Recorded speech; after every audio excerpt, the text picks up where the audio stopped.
Magandang gabi sa inyong lahat. Gantong ulam, napakasimple lang at napakasarap. Let's try this, guys. Let's start na, guys. Saute muna natin to chicken giniling. Gawin natin siyang crispy, guys. Golden brown natin siya. Halo-haluin natin.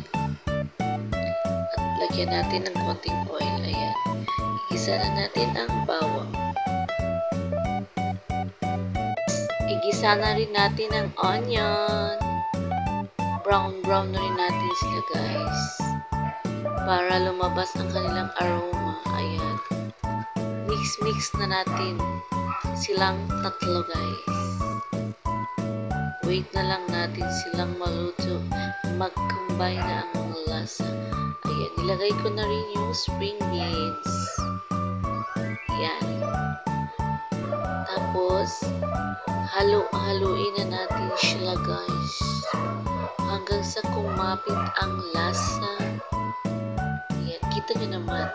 Simpleng ulam, pero mapaparami kayo ng rice. Lagyan na rin natin ng black pepper at oyster sauce.